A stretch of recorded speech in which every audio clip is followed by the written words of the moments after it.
Praise the lord, hallelujah. ದೇವ ನಮಗೆ ಮಹಿಮೆ ಉಂಟಾಗಲಿ. ಈ ಬೆಳಿನ ಜಾವದಲ್ಲಿ ದೇವ ಮಕ್ಕಳನ್ನ ಒಂದು ವಾಕ್ಯ ಓದಿಕೊಳ್ಳೋಣ.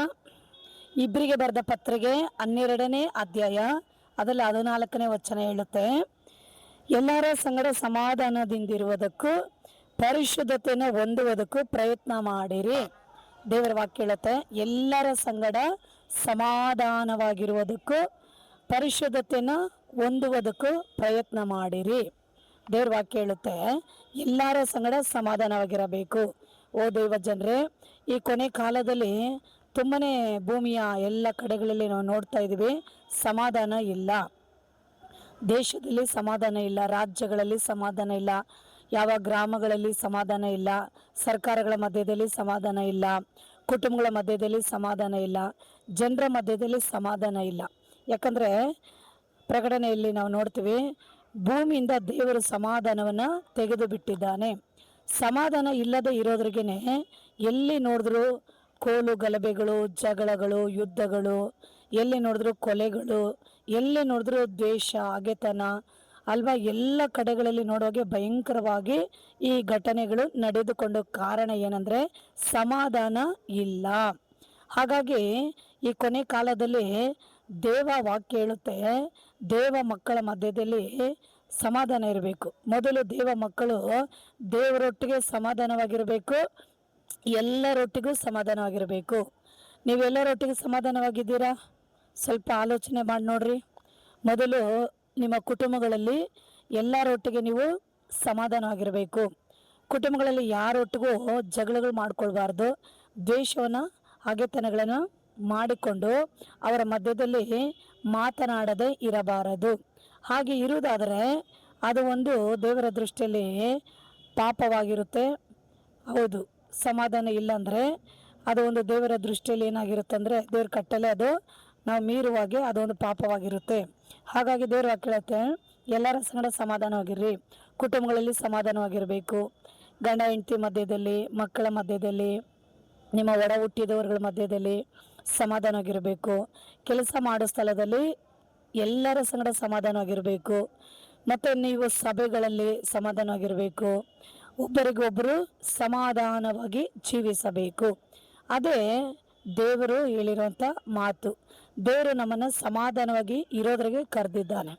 ದೇವ್ರ ವಾಕ್ಯ ಹೇಳುತ್ತೆ, ಎಲ್ಲರ ಸಂಗಡ ಸಮಾಧಾನವಾಗಿರ್ರಿ, ಪರಿಶುದ್ಧತೆಯನ್ನು ಹೊಂದುವುದಕ್ಕೂ ಪ್ರಯತ್ನ ಮಾಡಿ. ಎಲ್ಲಿ ಸಮಾಧಾನ ಇರುತ್ತೋ ಅಲ್ಲಿ ಪರಿಶುದ್ಧ ಇರುತ್ತೆ.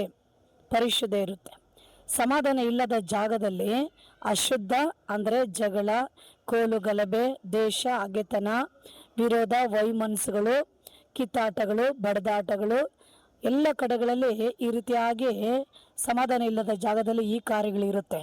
ಈ ಕಾರ್ಯಗಳಿರುವಾಗ ಏನಾಗಿರುತ್ತೆ, ಅಲ್ಲಿ ಅಶುದ್ಧ ಆವಿಗಳು ಆ ಸ್ಥಳಗಳಲ್ಲಿ ಕಾರ್ಯ ಮಾಡಿಕೊಂಡು ಒಬ್ಬರಿಗೊಬ್ಬರು ಸಮಾಧಾನ ಇಲ್ಲದಾಗೆ ಆ ಸೈತಾನ ಅಶುದ್ಧ ಆವಿಗಳು ಮಾಡಿಕೊಂಡಿರ್ತವೆ. ಮತ್ತೇಯ ಬರೆದ ಸುವಾರ್ತೆ 5:9 ವಚನ ಹೇಳುತ್ತೆ, ಸಮಾಧಾನ ಪಡಿಸುವರು ಧನ್ಯರು, ಅವರು ದೇವರ ಮಕ್ಕಳೆನಿಸಿಕೊಳ್ಳುವರು.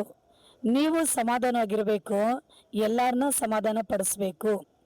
ಕುಟುಂಬಗಳಲ್ಲಿ ನೀವು ಸಮಾಧಾನವಾಗಿರಬೇಕು. ನಿಮ್ಮ ಕುಟುಂಬಗಳಲ್ಲಿ ಯಾರು ನಿಮ್ಮೊಟ್ಟಿಗೆ ಸಮಾಧಾನವಾಗಿಲ್ಲವೋ ಅವ್ರುಗಳ ನೀವು ಸಮಾಧಾನ ಪಡಿಸ್ಬೇಕು. ಕುಟುಂಬ ಸುತ್ತಲೂ ಯಾರು ಸಮಾಧಾನ ಇಲ್ಲದೆ ಜಗಳಗಳು ಮಾಡ್ಕೊಳ್ತಾರೋ ಅವ್ರುಗಳ ನೀವು ಸಮಾಧಾನ ಪಡಿಸ್ಬೇಕು. ಸ್ನೇಹಿತರುಗಳ ಮಧ್ಯದಲ್ಲಿ ಜಗಳಗಳು ಮಾಡಿಕೊಂಡ್ರೆ, ಒದ್ದಾಟ ಬಡದಾಟ ನಡೆದ್ರೆ ಅವರುಗಳ ಮಧ್ಯದಲ್ಲಿ ನೀವು ಸಮಾಧಾನ ಪಡಿಸ್ಬೇಕು. ಕೆಲಸ ಮಾಡುವಂಥ ಸ್ಥಳದಲ್ಲಿ ಕೂಡ ಅನೇಕ ಈ ವಿರೋಧಗಳು, ಹೋರಾಟಗಳು ಇರ್ತವೆ.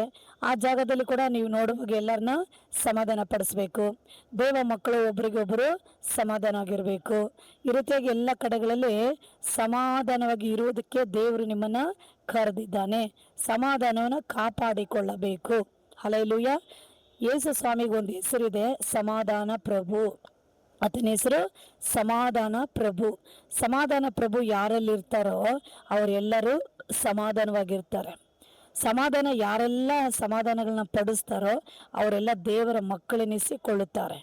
ನಮ್ಮಲ್ಲಿ ಸಮಾಧಾನ ಇಲ್ಲದೆ ಹೋದರೆ ನಾವು ಮತ್ತೊಬ್ಬರನ್ನ ಹೇಗೆ ಸಮಾಧಾನ ಪಡಿಸೋದು? ಹಾಗಾಗಿ ಮೊದಲು ನಮ್ಮಲ್ಲಿ ಸಮಾಧಾನ ಇರಬೇಕು. ನಮ್ಮಲ್ಲಿ ಯಾವ ಸಮಾಧಾನ ಇರಬೇಕಂದ್ರೆ ದೇವ ಸಮಾಧಾನ ಇರಬೇಕು.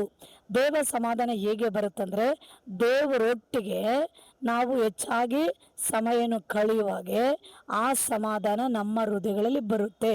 ಆಗ ನಾವು ಸಮಾಧಾನವಾಗಿರ್ತೀವಿ. ಎಂಥ ಪ್ರಾಬ್ಲಮ್ಸ್ ಬಂದರು, ಹೋರಾಟ ಸಮಸ್ಯೆಗಳು ಬಂದರು, ಅದರ ಮಧ್ಯದಲ್ಲಿ ನಾವು ಗಲಿಬಿಲಿ ಆಗದೆ ಸಮಾಧಾನವಾಗಿರ್ತೀವಿ. ಮತ್ತು ಅನೇಕ ಸಮಯಗಳಲ್ಲಿ ನಾವು ಎಲ್ಲರನ್ನ ಸಮಾಧಾನ ಪಡಿಸುವರಾಗಿ ನಾವು ಇರ್ತೀವಿ. ಈ ಕೊನೆ ಕಾಲದಲ್ಲಿ ದೇವರೊಟ್ಟಿಗೂ ನಾವು ಸಮಾಧಾನವಾಗಿರಬೇಕು. ನಮ್ಮಲ್ಲಿ ಸಮಾಧಾನ ಇರಬೇಕು, ನಮ್ಮ ಕುಟುಂಬಗಳಲ್ಲಿ ಸಮಾಧಾನ ಇರಬೇಕು. ನಾವು ಎಲ್ಲರನ್ನ ಸಮಾಧಾನ ಪಡಿಸುವರು ಆಗಿರಬೇಕು. ಹಾಗಿರೋದಾದರೆ ಅಲ್ಲಿ ಒಂದು ಪರಿಶುದ್ಧತೆ ಇರುತ್ತೆ, ಅಲ್ಲಿ ದೇವರ ಆತ್ಮನು ಚಲಿಸ್ತಾ ಇರ್ತಾನೆ, ಅಲ್ಲಿ ಅನೇಕರು ದೇವರ ಮಹಿಮೆನ ಕಾಣುವರಾಗಿರ್ತಾರೆ. ದೇವರ ನಾಮಕ್ಕೆ ಅವರನ್ನು ಸ್ತುತಿಗಳನ್ನ ಸ್ತೋತ್ರಗಳನ್ನ ಸಲ್ಲಿಸಿ ದೇವರನ್ನ ಮಹಿಮೆ ಪಡಿಸೋರಾಗಿ ನಮ್ಮ ಮೂಲಕವಾಗಿ ಅವರುಗಳು ಕಂಡು ಬರ್ತಾರೆ. ಆಮೇನ್, ಹಲ್ಲೆಲೂಯಾ. ಈ ವಾಕ್ಯವನ್ನು ಕೇಳಿಕೊಂಡಿರೋರು ನಿಮ್ಮಲ್ಲಿ ಸಮಾಧಾನ ಇದಾ? ನಿಮ್ಮ ಕುಟುಂಬಗಳಲ್ಲಿ ಸಮಾಧಾನ ಇದಾ? ಎಲ್ಲರ ಸಂಗಡ ಸಮಾಧಾನವಾಗಿದ್ದೀರಾ? ಹೋಗೋ ಸ್ಥಳದಲ್ಲಿ ಬರುವ ಸ್ಥಳದಲ್ಲಿ ಸಮಾಧಾನವಾಗಿದ್ದೀರಾ? ಸ್ವಲ್ಪ ಆಲೋಚನೆ ಮಾಡಿ ನೋಡ್ರಿ. ಸಮಾಧಾನ ಇಲ್ಲ ಅಂತ ಹೇಳಿದ್ರೆ ದೇವರ ಪಾದದಲ್ಲಿ ಕುಳಿತು ನೀವೇನು ಮಾಡಬೇಕು? ಪ್ರಾರ್ಥನೆ ಮಾಡಬೇಕು. ಪ್ರಾರ್ಥನೆ ಮಾಡ್ತಾ ಮಾಡ್ತಾ ದೇವರ ವಾಕ್ಯವನ್ನು ನೀವು ಓದುವಾಗೆ ಧ್ಯಾನಿಸುವಾಗೆ ಆ ದೈವಿಕ ಸಮಾಧಾನ ನಿಮ್ಮ ಹೃದಯಗಳಲ್ಲಿ ಬರುತ್ತೆ. ನಿಮ್ಮ ಹೃದಯಗಳಲ್ಲಿ ಬರುವಾಗ ನೀವು ಸಮಾಧಾನವಾಗಿರ್ತೀರ. ಆನಂತರ ಎಲ್ಲರನ್ನ ಸಮಾಧಾನ ಪಡಿಸಿ ನೀವು ಬಹಳ ಶಾಂತವಾಗಿ ಜೀವಿಸೋರಾಗಿ ನೀವು ಇರ್ತೀರ. ಹೌದು, ದೇವ ಕುಟುಂಬಗಳಲ್ಲಿ ಸಮಾಧಾನ ಇರಬೇಕು, ಸಭೆಗಳಲ್ಲಿ ಸಮಾಧಾನ ಇರಬೇಕು.